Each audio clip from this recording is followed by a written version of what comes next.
만나 뵙게 돼서 반갑습니다. 인사합니다. 다시요. 제 옆에 앉아서서 고맙습니다. 인사합니다. 성경 말씀 읽습니다. 신약성경 마태복음 18장 21절부터 35절까지 합독을 하도록 하겠습니다.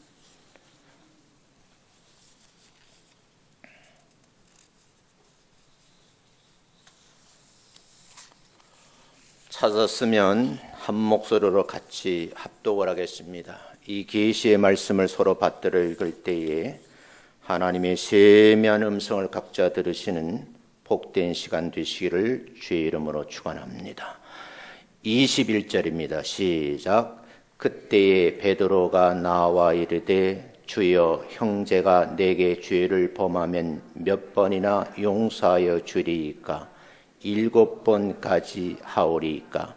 예수께서 이르시되 내게 이르노니 7번만 아니라 7번을 70번까지라도 할지니라.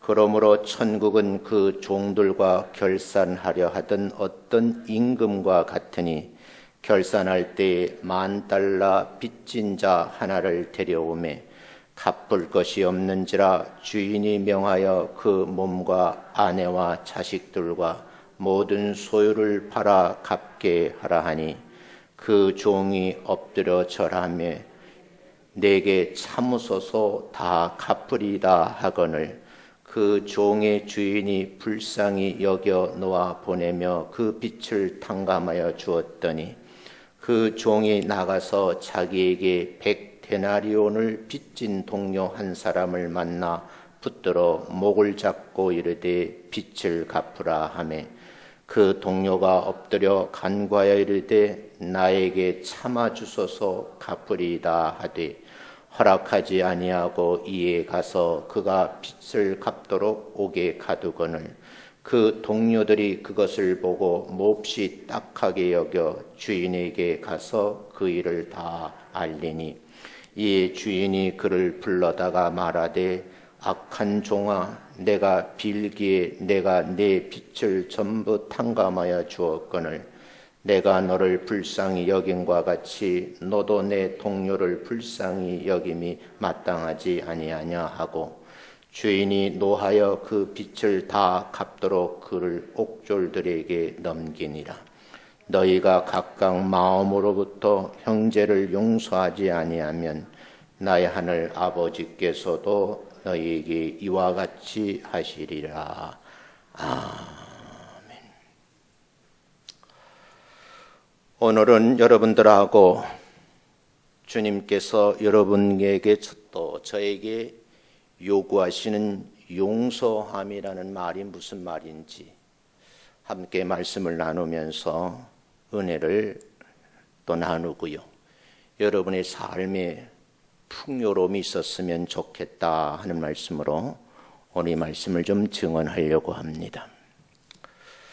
사람이 살아가면서 가장 어려운 일이 무엇냐 묻는다고 하면 용서하는 일이라고 그래요.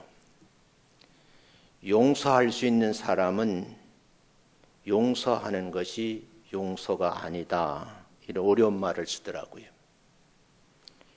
용서할 수 없는 사람을 용서하는 것이 진짜 용서라는 거예요.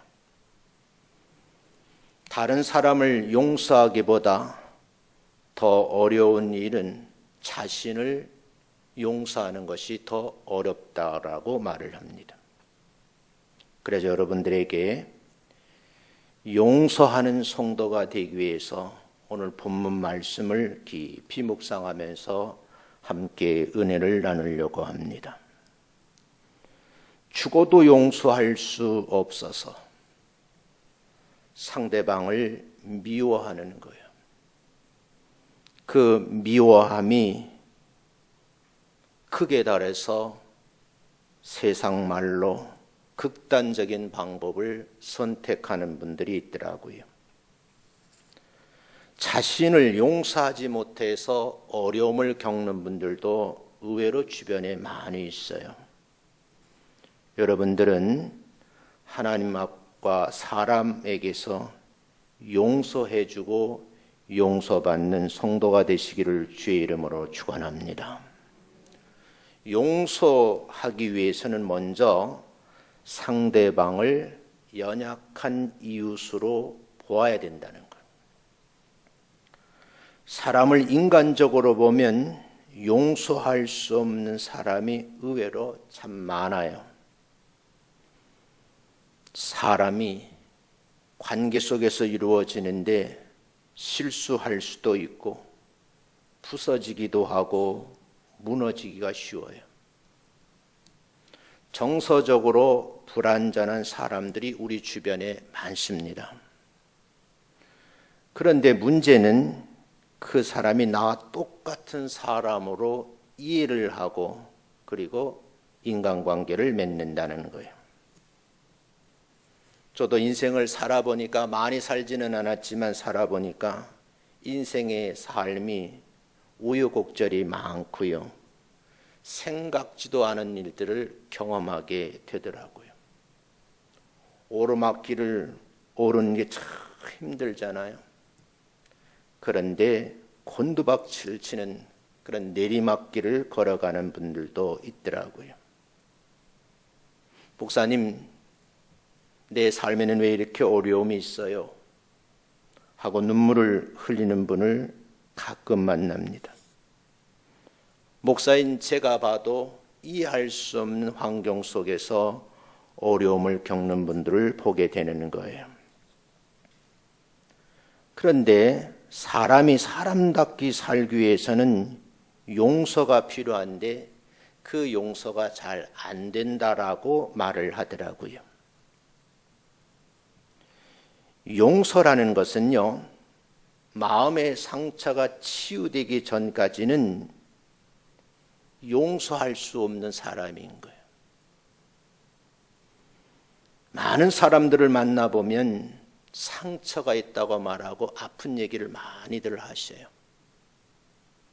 왜 그렇게 상처를 많이 받았느냐 물어보면 대부분이 어렸을 때 부모님으로부터,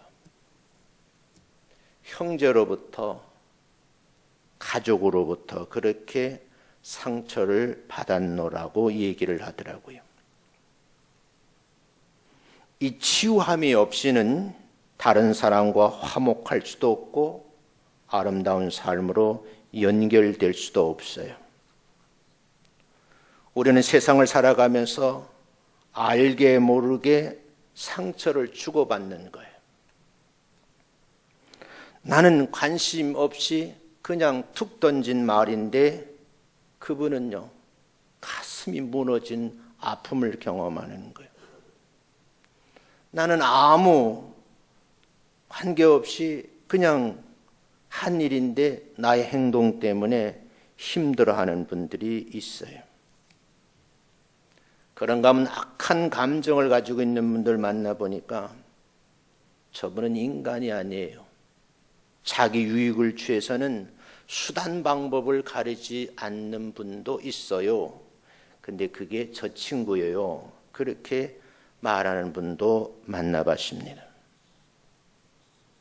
사소한 일로 상처를 입는 분들이 의외로 많아요. 그런데 그런 분들 중에는 마음이 너무 여린 거예요. 다른 분들은 이게 멘탈이 약하다 그런 표현을 쓰더라고요. 내가 무심코 던진 말 한마디, 그냥 생각 없이 한 행동인데 그분에겐 치명적인 상처가 되는 거예요. 문제는요, 상처를 받은 사람은 아파서 고통스러워하는데 그 상처를 준 가해자는 그 이유를 모른다는 거예요. 문제는 상처를 입힌 사람이 아니라 상처를 입은 사람의 고통 속에서 신음하고 있다는 사실을 모른다는 거예요. 제가 철산동에서 목회할 때에 주변 사람들이 교회를 힘들게 만들고 목사를 힘들게 만드는 거예요. 그래서 제가 한마디 했어요. 막 뭐라 그랬어요. 목사도 화가 나니까 겉으로 표현하는 속으로 저놈의 새끼 연탄 깨스 먹고 뒤져버려라 그러고 싶더라고. 이건 목사가 할 말은 아닌데. 그런데 여러분, 내가 그렇게 마음을 정하고 나니까 일주일 내내 불안한 거예요. 그것 때문에 내가 힘들어하는 거예요. 그 상대방은요, 그 흔한 연탄 깨스 안 먹고 살이 부들부들 쪄가지고 빈정거리며 교회 앞을 왔다 갔다 하는데 참 속상하더라고요. 그때 제가 생각한 것이 있어요. 문제는 어디부터 출발하는 거지? 내게 미워할 수 있는 마음을 좀 제거할 수 있는 방법은 뭘까? 그러면서 상당히 오랜 기간 동안 성경을 찾아 읽은 경험이 있어요. 우리는 주변 사람들 때문에 그 아픔의 상처를 가지고 신음하는 분들이 굉장히 많아요. 이런 상처들이 쌓이고 쌓이면 못내 한 인간이 파멸을 하게 되는 겁니다. 근데 그분들을 만나서 저와 함께 이야기를 나눠보니까 왜 그렇게 힘들어하는가? 상처를 치유하는 방법을 모르거나 아니면 배우지를 않더라는 거예요. 상처를 치유하는 방법을 배워야 그래야 내 마음이 평안해지고 상대방을 용서할 수 있는데 말입니다. 사람은 누구에게나 용서의 선택권이 있습니다. 이 용서의 선택권은 역설적으로 상처를 입힌 사람보다 상처를 입은 사람에게 더 중요한 거예요. 목사가 돼서 사람의 죽음을 많이 보잖아요. 임종 직전에 예배를 드릴 때 그때에 그분의 마지막 숨을 거두는 모습을 몇 번 본 경험이 있어요. 근데 그분이 그렇게 힘들어하다가 모든 것을 다 내려놓고 가족들 앞에 미안하다고 용서를 빌더라고요. 그리고 마지막 숨을 쉬고 누워있는 모습을 제가 이렇게 내려보니까 참 편안한 모습으로 마지막 순간을 맞이하는 것을 봤어요. 왜 그런가? 죽음이라는 문제에 부딪혔을 때 모든 사람을 다 용서하고 내려놓고 가는 길이기 때문이라는 거죠. 용서도 마찬가지입니다.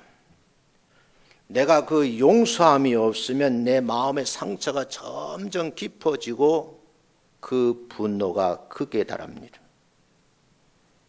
사람은 과거의 불행한 일을 기억을 자꾸 떠올리게 되면 분노를 되새김질하게 되는 겁니다.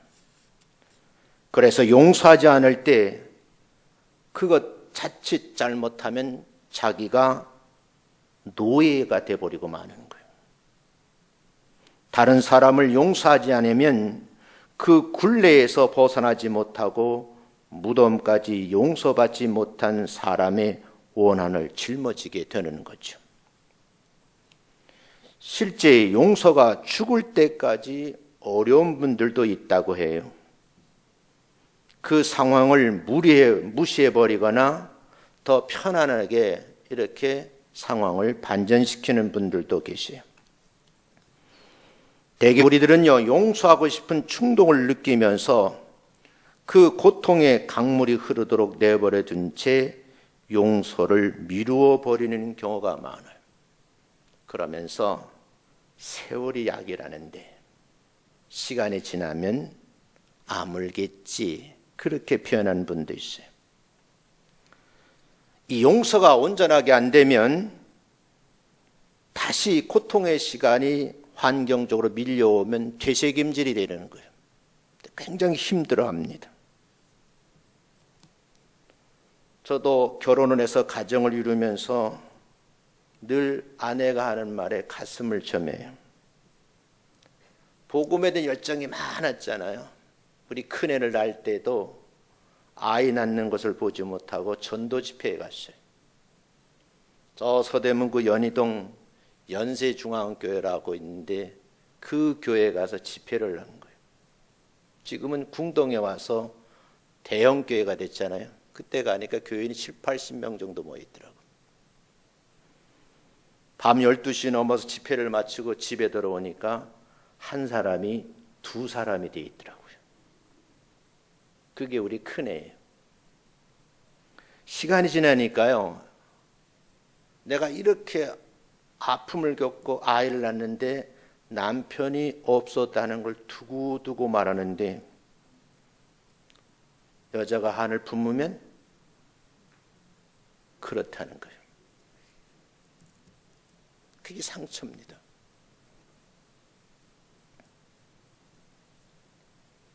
사랑하는 성도 여러분, 우리가 이 상처를 어떻게 보듬고 치유할 것인가? 사람은 습관적으로 누구를 비난하기를 좋아해요. 모든 초점이 상대방에게 맞춰져 있는 사람은 자신의 내면이 보이지를 않는 거예요. 만약 그렇게 된다고 하면 용서할 수가 없는 거죠. 우리는 내 자신의 내면 세계를 먼저 들여다보고 용서할 수 있는 힘을 되찾아야 된다는 거예요. 성경은 말하지요. 남의 눈 속에 있는 티끌은 잘 보면서 본인의 눈 속엔 득볼은 보지 못하는 말씀이 있어요. 용서하지 않으면 자신을 그 상처의 굴레 속에서 허우적거리고요, 영원한 피해자가 돼요. 용서는 자신과 상대방의 상처를 치유하는 참으로 귀한 일들이라는 거죠.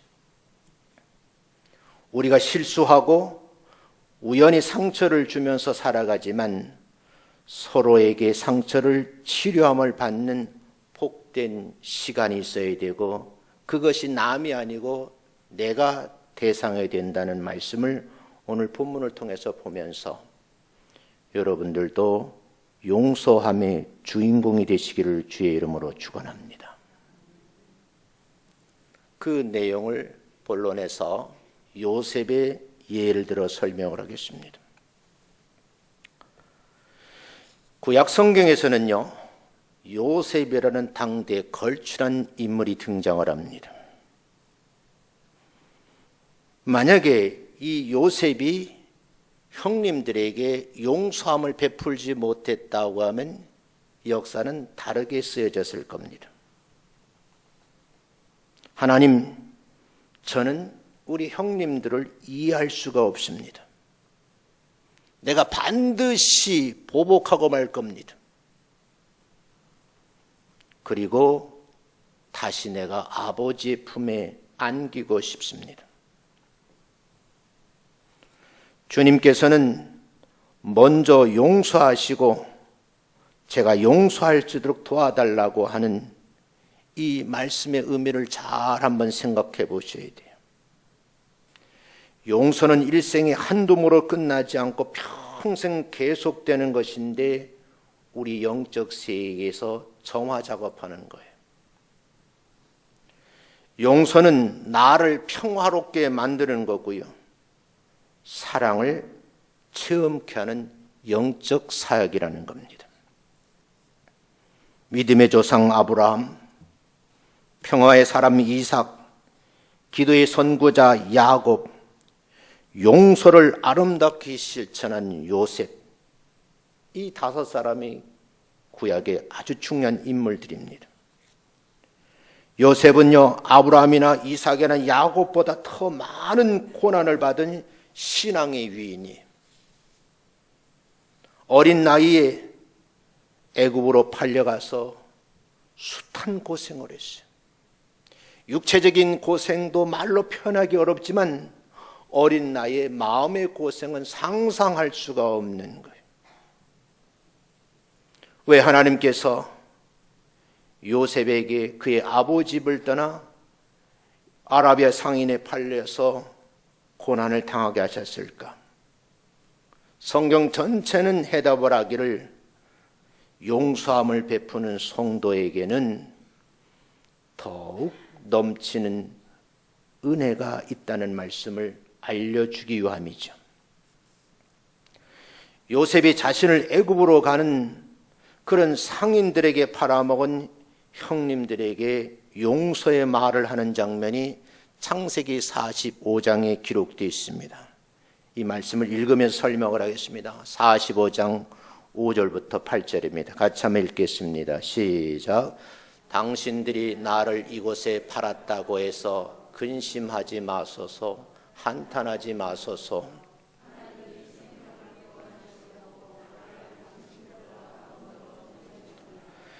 이 땅에 2년 동안 흉년이 들었으나 아직 5년은 밭갈이도 못하고 추수도 못할지라 하나님이 큰 구원으로 당신들의 생명을 보존하고 당신들의 후손을 세상에 두시려고 나를 당신들보다 먼저 보내셨나니 그런즉 나를 이리 보낸 이는 당신들이 아니요 하나님이시라. 하나님이 나를 바로에게 아버지로 삼으시고 그 온 집의 주로 삼으시며 애굽 온 땅의 통치자로 삼으셨나이다. 요셉은요, 미움과 분노에 가득 찬 형님들에 의해서 애굽으로 팔려온 거예요. 요셉의 아버지는 부인이 4명이잖아요. 큰엄마가 레아예요. 본인 엄마가 라헬입니다. 성경은 야곱이 정말 사랑했던 여인이 라헬이라고 그래요. 라헬을 통해서 2 아들을 낳았는데 11번째 아들이 요셉이고 12번째 아들이 베냐민입니다. 그 2 아들 가운데 특별히 뭐예요? 요셉을 정말 극진히 사랑을 한 거예요. 그 광경을 지켜보던 형님들의 질투를 받는 사건이 일어나죠. 그러므로 결국은 땅구덩이에 파묻히는 경험도 하게 되고 또 형님들에 의해서 죽일 수는 없지 않느냐. 그래서 상인에게 팔려서 애굽으로 가게 됩니다. 귀한 집 자손이잖아요. 아비의 사랑을 톡 찾아든 11번째 아들이 갑자기 노예 신분으로 추락하고요. 말로 표현할 수 없을 정도로 고통 속에서 살아가죠. 마음으로 정말 견딜 수 없는 것은 성폭력을 했다는 억울한 누명을 뒤집어 쓰고 감옥에 간 거예요. 하나님은 이런 과정 속에서도 요셉을 버리지 않으셨다는 거예요. 끝내 그는 하나님의 은혜로 애굽의 총리가 되었고 그 지역에 기근이 들었는데 양식을 구하러 찾아온 형님들을 만날 수 있었고 마침내 보복할 수 있는 기회가 찾아온 거예요. 시간적 기회가 주어졌는데 성경은 보복을 선택하지 않았어요. 그 내용이 여러분 45장 5절부터 8절에 다시 읽어보면 이렇습니다. 형님들이 나를 이곳에 팔았다고 해서 형님들 근심하지 마세요. 더구나 한탄도 하지 않았으면 좋겠어요. 하나님이 아버지와 형님들의 생명을 구원하시려고 동생인 나를 형님들보다 먼저 애굽에 보내셨습니다. 그런데 이 땅에 2년 동안의 흉년이 들었는데 아직 5년도 흉년이 들 것 같습니다. 보니까 밭갈이도 못하고 추수도 못한다고 그래요. 하나님의 큰 구원의 계획 속에서 아버지와 형님들의 생명을 보존하고 형님들의 후손을 세상에 두시려고 나를 애굽 땅에 먼저 보내셨습니다. 그런즉 나를 이리로 보낸 것은 형님들이 아니고 나는 하나님이라고 믿습니다. 하나님이 나를 바로에게 아버지를 삼도록 하고 그 집안의 주인을 삼았고 마침내 한 나라의 통치자로 삼으셨습니다. 사실이 극적인 장면이거든요. 하나님의 은혜로 애굽의 총리가 되었을 당시에 형님들이 양식을 구하라고 찾아온 거죠. 그러나 요셉은 형님들을 보복이 아닌 용서함을 선택한 거예요. 문제는 인간의 삶 속에 이게 가능하냐는 거예요. 성경에 있는 얘기인데 실제 내게 이런 사건이 벌어진다고 하면 나도 요셉과 같이 용서할 수 있을까? 어쩌면 역발상입니다. 사태를 거꾸로 생각하는 거예요. 자신이 형님들에게 팔린 것은 하나님께서 생명을 구하실 뿐만 아니라 예정한 섭리로 이스라엘의 거대한 역사를 써가는데 나를 통해서 일하시는구나 하는 깨달음이요.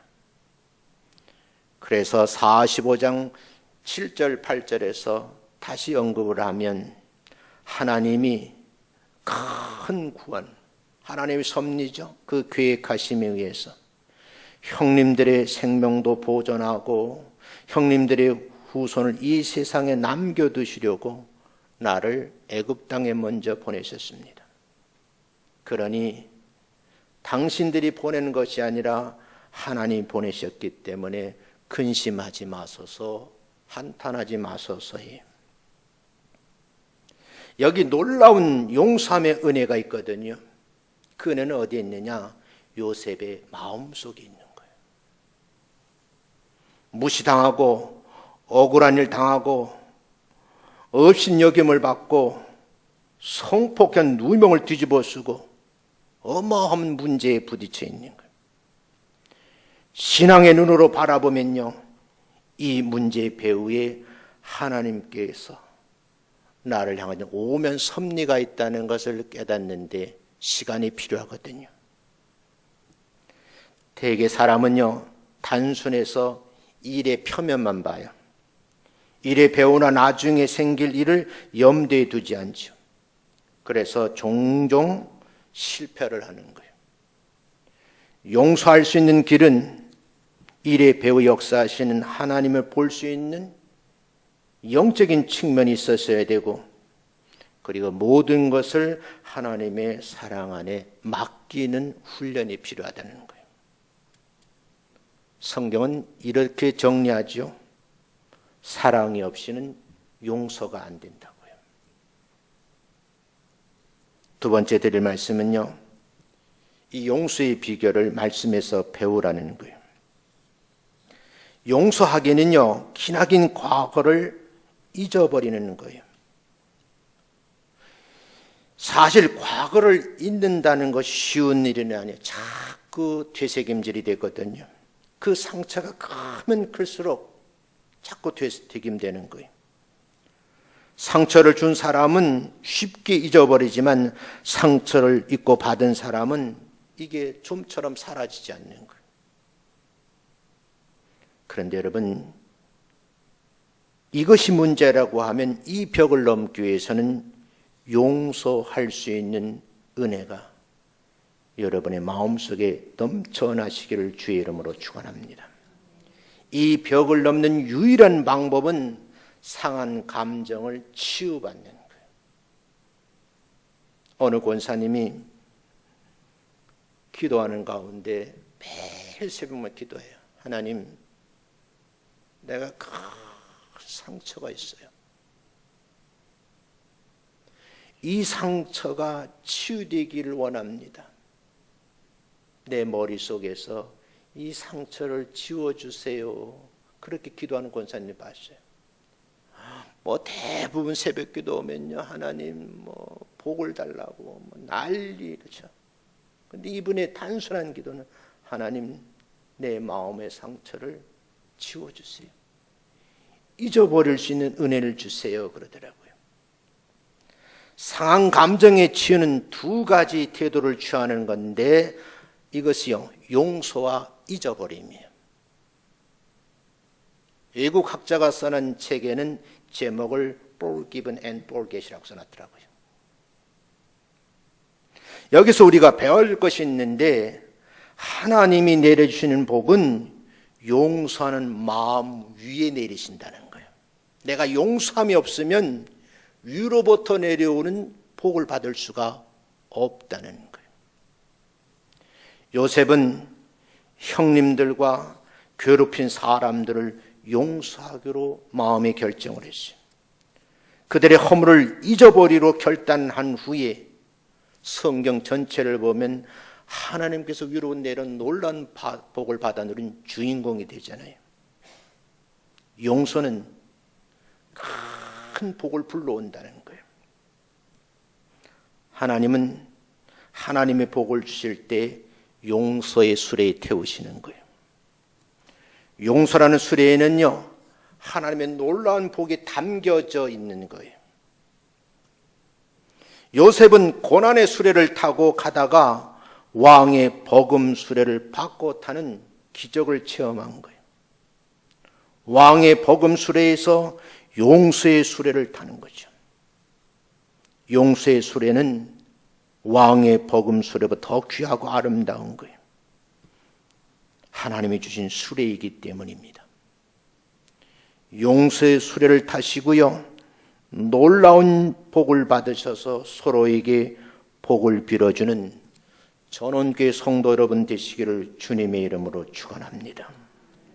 용서는 나에게 상처를 입힌 사람을 나의 가슴에 매임해서 풀어놓는 거예요. 그리고 잊어버리는 겁니다. 나에게 아픔을 주는 사람의 앞길을 열어달라고 그 다음 단계는 복을 빌어준 축복 기도를 하는 거예요. 세상의 모든 고통은 풀리지 않는 사건 때문에 오는 거거든요. 몸에 통증이 풀리지 않으면 질병이 생겨서 죽을 수도 있어요. 그런데 여러분, 이것을 모르고 마음의 통증을 계속 가지고 새벽마다 기도하는 거, 하나님 잊어버리게 해주세요. 이 상처를 치유받게 해주세요. 내가 아무리 소리치고 내가 아무리 힘을 써도 잊어버릴 수가 없고 치유가 안 되는 건 큰 뭘까요? 오늘 본문에서는요, 그 방법론을 소개를 합니다. 사업을 하시는 분들 얘기 들어보니까요, 사업에 자금이 풀리지 않으면 파산할 수 있다 그래요. 성도에게 기도와 말씀이 풀리지 않으면 복을 받아 누릴 수가 없어요. 아무리 주의 종이 하늘의 신령한 복과 땅의 기름 죽은 복을 받아 누리라고 복을 위해서 기도하지만 본인이 마음속에서 이걸 내려놓지 않으면, 용서하지 않으면, 잊어버리지 않으면 이 복을 받아 누릴 수가 없다는 거예요. 그렇다고 하면 모든 일이 잘 풀리는 비결은 뭘까? 가슴의 응어리를 내려놓으라는 거예요. 그 시작은 용서를 먼저 하는 겁니다. 아내가 남편을 용서하고요, 남편이 아내를 용서해야 가정이 화목할 수 있습니다. 형제 자매가 서로 용서하고 이웃과 친구를 용서해야 평화가 오고 가는 겁니다. 더 중요한 것은 하나님께로부터 용서받은 사람인데 왜 인간관계에서 응어리를 가지고 계속 되심리라는 거예요.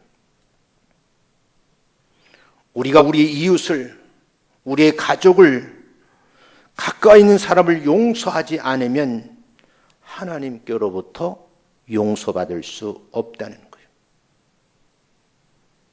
주기도문에 있죠. 우리가 우리에게 죄 지은 자를 사하여 준 것 같이 우리 죄를 사하여 달라고 기도하잖아요. 용서하면 모든 것이 풀리는 거예요. 풀려야 복을 받을 수 있습니다. 하나님과 사람 사이에서 만약 이 문제가 풀리지 않으면 그렇게 누리고 싶은 하늘의 신령한 복과 땅의 기름진 복을 받아 누릴 수가 없다는 거예요. 쉬운 예로요. 내 마음에 평안이 없으면 진수성찬을 차려놔도 그것이 내 몸에 유익이 안 되는 거예요. 내 마음이 따뜻하고 품을 수 있는 여유가 있고 평화로우면요, 김치 한 조각 넣고 흰밥을 먹어도 마음에 기쁨이 있는 거예요. 사랑하는 성도 여러분, 저는 참 요즘에 고민을 많이 해요. 이 작은 교회인데도 불구하고 상처를 받은 분들이 있다는 얘기를 들었어요. 사랑하는 성도 여러분, 이 상처 때문에 너무 힘들어하지 말라는 거예요. 내가 내려놓지 않으면 나는 파멸되는 겁니다. 손해는 나에게 옵니다.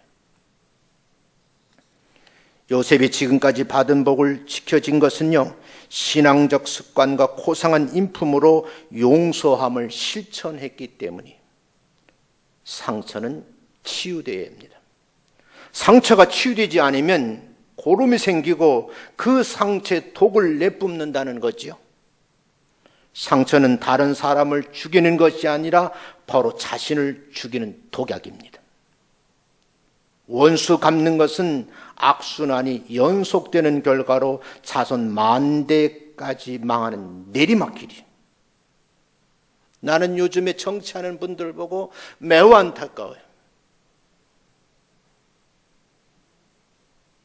우리나라의 전직 대통령 중에 한 사람, 가장 피해를 많이 입은 대통령 한 분 계시죠.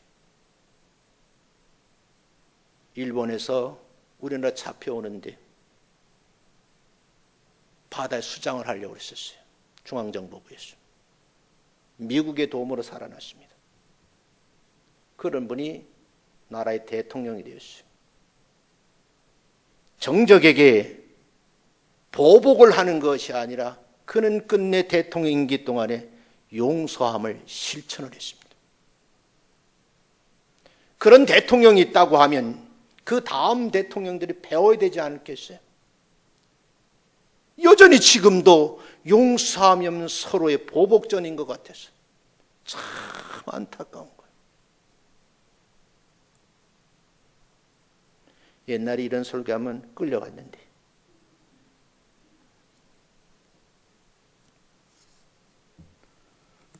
세 번째, 용서에 관한 주님의 말씀을 좀 생각해 보려고 합니다.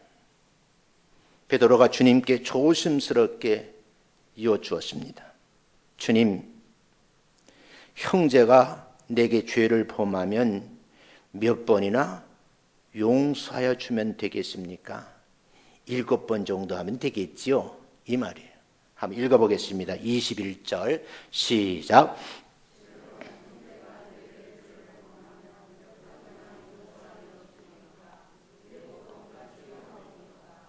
이 질문을 해놓고 의시된 거예요. 당시에는 유대인들의 습관이 3번까지 용서하라는 그런 관례가 있어요. 이런 율법의 정신과 그리스도의 정신을 알고 있었던 베드로는 관습에서는 3번인데 좀 넉넉하게 보태서 7번까지 용서해 주면 되겠지 하고 예수님에게 질문을 한 거예요.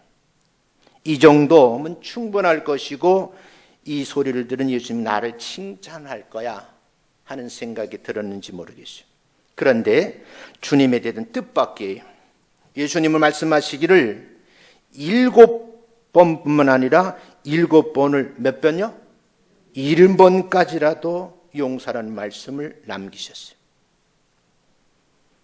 그러면요, 예수님의 이 말씀의 의도하심은 무엇일까요? 어떤 분은 490번, 77은 490번이라고 얘기하는 분도 있고 70번이라고 얘기하는 분도 있어요. 만약에 숫자적인 개념을 가지고 490번까지 용서하고 491번째는 용서 안 해도 된다는 뜻일까요? 성경은 그렇게 말하고 있지 않습니다. 주님께서 말씀하신 의도하심을 좀 알 필요가 있다는 거예요. 내게 이르노니 7번뿐만 아니라 7번을 70번까지 하라는 말씀. 7번에 수없이 용서하는 말씀의 의미. 베드로는 주님 앞에서 잘난 척 하려다가 한 방 얻어맞은 거예요. 그런데 이 말씀을 해석함에 있어서 개신교와 가톨릭교의 이 성경을 다르게 해석합니다. 가톨릭교에서는 처음 성경을 번역할 때 아라비아 숫자를 쓰지 않고 알파벳 숫자로 표기를 했어요.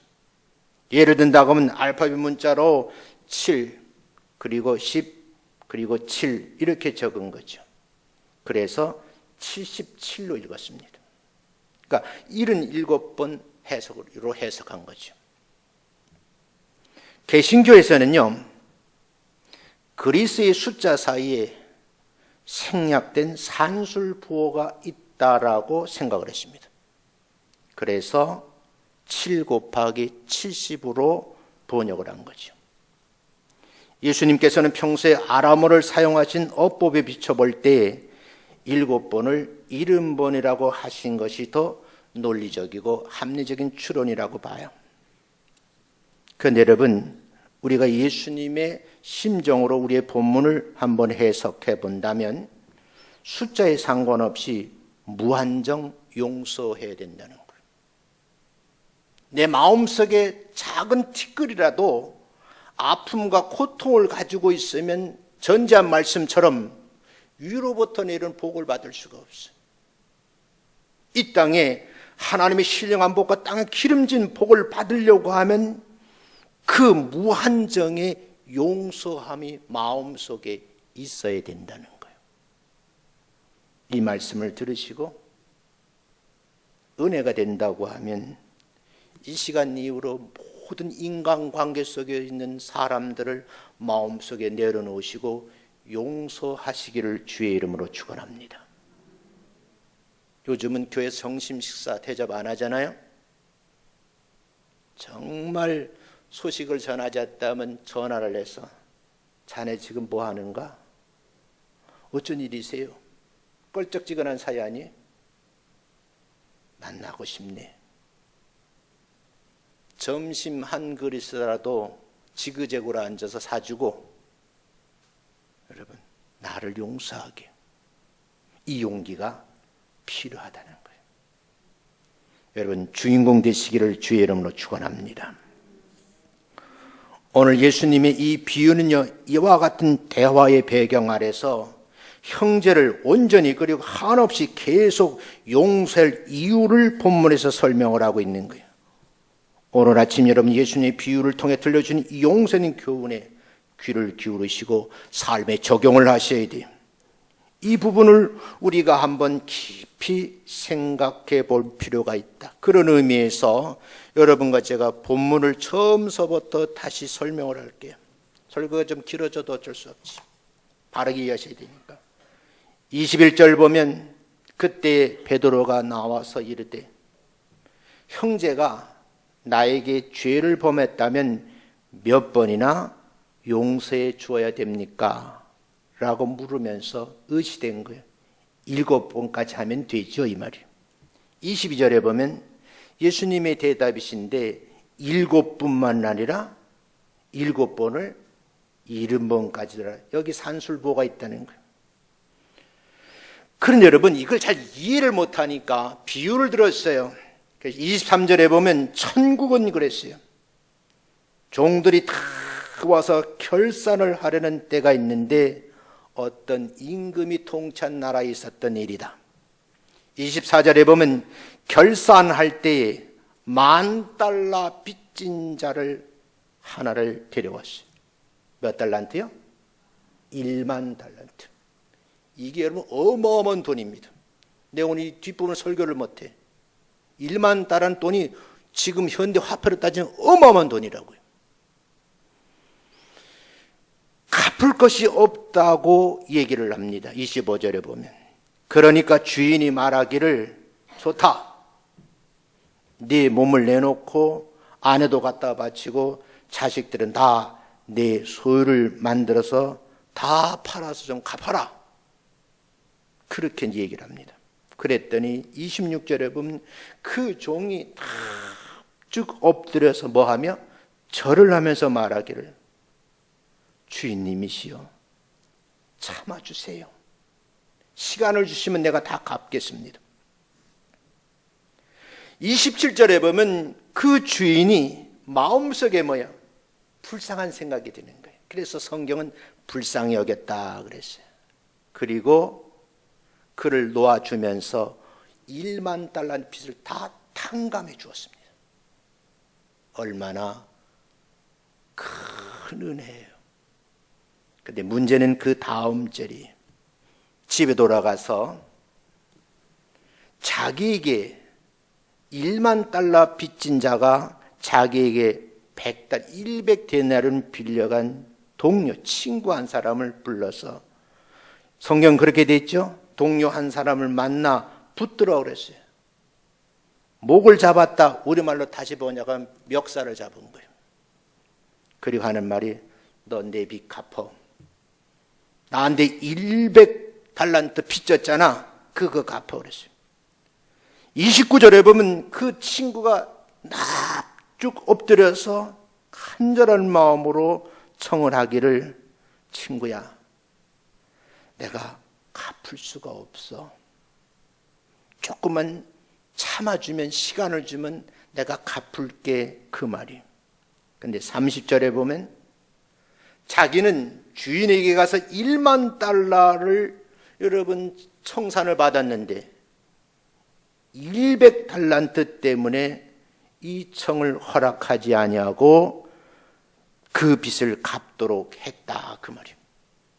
그것으로 끝나지 아니하고 옥에 가둔 거예요.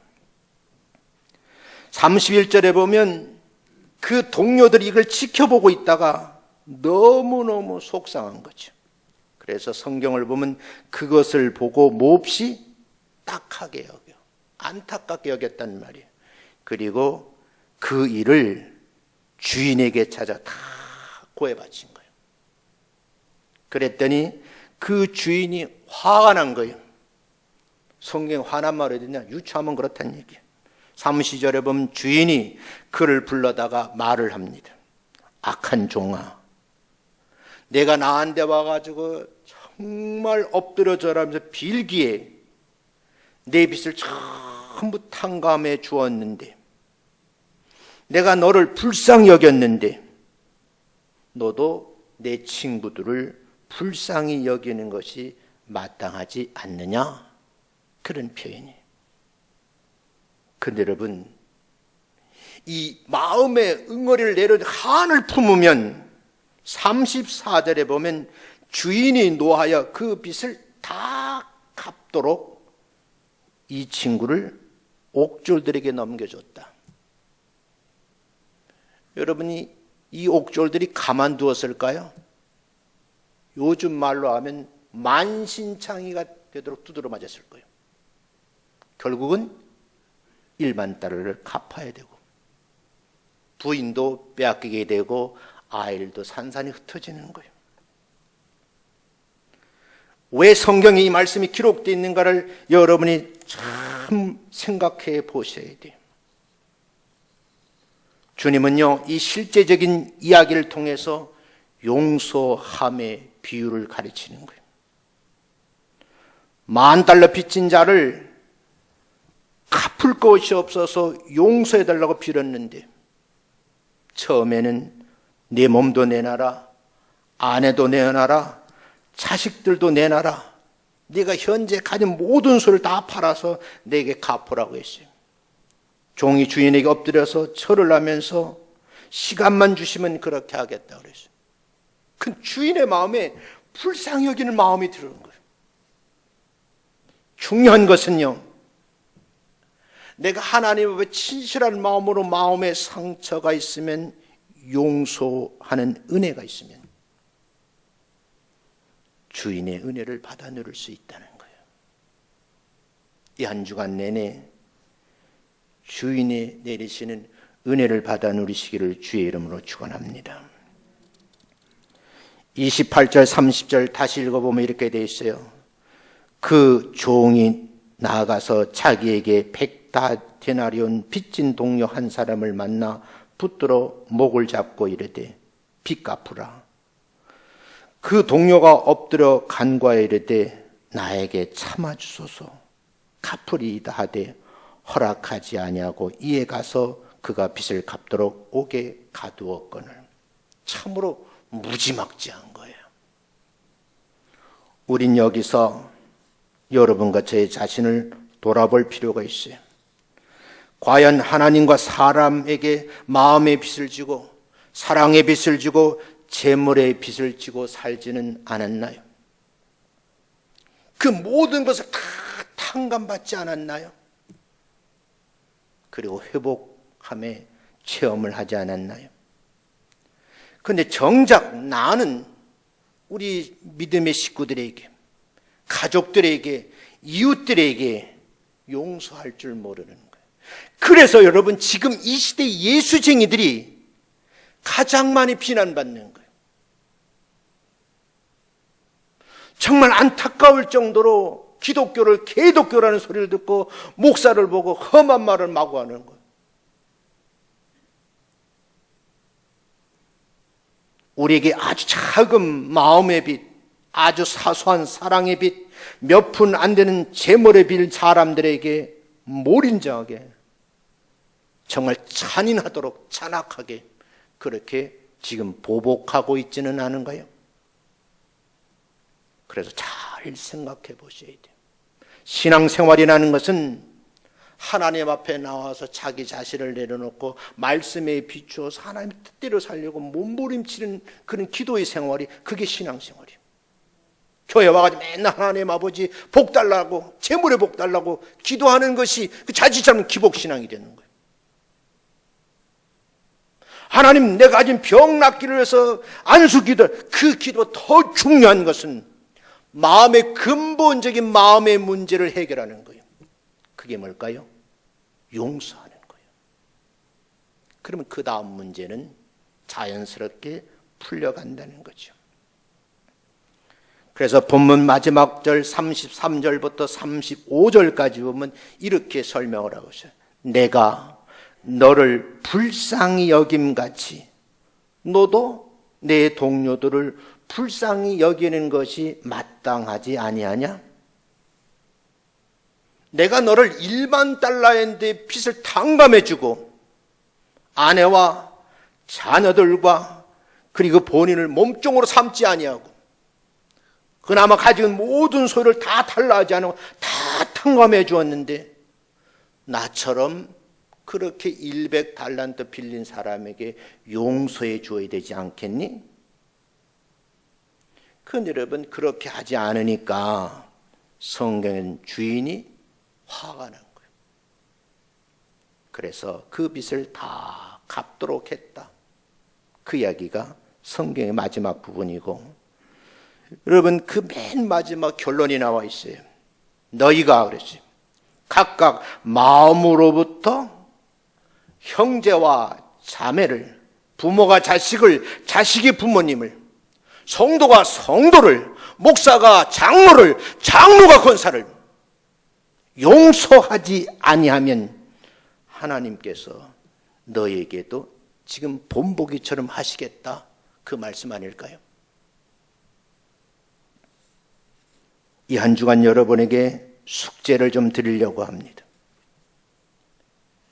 교회 가면 좋은 얘기만 한다고요? 약은 뭐예요? 써야 약이에요. 오늘 본문의 말씀처럼 하늘 아버지께서도 너에게 이와 같이 하시겠다라고 딱 결론이 맺어져 있어요.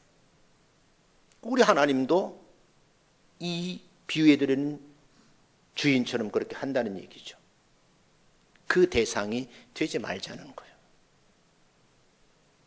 방법은 뭘까요? 인간관계, 얽히고 설킨 관계 속에서 내게 아픔을 주고 상처를 준 사람을 내 마음속에서부터 내려놓는 거예요. 그리고 잊어버린 연습하셔야 되고 용서하셔야 돼요. 사랑하는 성도 여러분, 이렇게 마무리를 하고 싶습니다. 용서함의 이 세 글자가 남의 것이 아니고 내 것이 되시기를 주의 이름으로 축원합니다. 남편을 너그러운 마음으로 용서하세요. 평생 내게 못한 것만 생각나가지고 나머지 30년 동안 내가 저 인간 긁으며 살아야지. 지금 그러고 있는 분들이 60세에 넘은 권사님들이요. 잘 생각하셔야 돼요. 30년 동안 날 괴롭혔으니까 내가 인생 100세까지 앞으로 30년 동안 괴롭혀야 되겠다는 거예요. 여러분, 그 아내에게 여러분 용서를 비십시오. 또 한 가지, 자녀에게도 용서를 비십시오. 우리는 잘 아는 것 같지만 사실은 잘 모르는 거예요. 그래서 우리 아이들이 엄마 아빠로 상처가 굉장히 많아요. 오늘 좀 시간을 내셔서 아들아, 딸아, 내가 몰라서 그랬어. 정말 용서해 주었으면 좋겠어. 이게 참 어려운 말이에요. 한마디쯤 하세요. 이 한마디가 내 인생의 30년을 멋있게 사는 그림을 그리는 거예요. 그렇게 되면 가정이 화목해지고요, 사회가요 부드러워지고요, 교회가 아름다워지는 거예요. 먼저 용서해야 그에게 용서함을 받을 수 있습니다. 우리가 먼저 용서하는 것이 하나님의 법칙이라고 오늘 배우셨잖아요. 이 용서의 비결을 오늘 제가 소개를 시켜드렸는데 그 다음부터는요, 실천하는 것이 중요해요. 그래서 가장 가까이 있는 사람, 가장 가까이 있는 사람, 알게 모르게도 우리 믿는 사람끼리 상처가 될 수도 있어요. 그 사람에게 먼저 찾아가서 집사님, 내가 잘못했어. 너그러운 마음으로 이해해 줬으면 좋겠어. 권사님, 내가 좀 하다 보니까 말실수가 있었네. 용서해 줄 수 없겠어? 이 말 한마디가 관계를 회복시키게 될 줄로 믿습니다. 마지막 말씀 한 번 더 읽어보고 마치겠습니다. 여러분 정말 다시 한번 읽으셔야 돼요. 35절 말씀 한번 읽어보겠습니다. 큰 소리를 씁니다. 시작. 너희가 각각 마음으로부터 형제를 용서하지 아니하면 나의 하늘 아버지께서도 너희에게 이와 같이 하시리라. 예수님의 말씀이에요. 지키셔서 남은 생에 큰 복을 받아 누리시는 여러분 되시기를 주의 이름으로 축원합니다.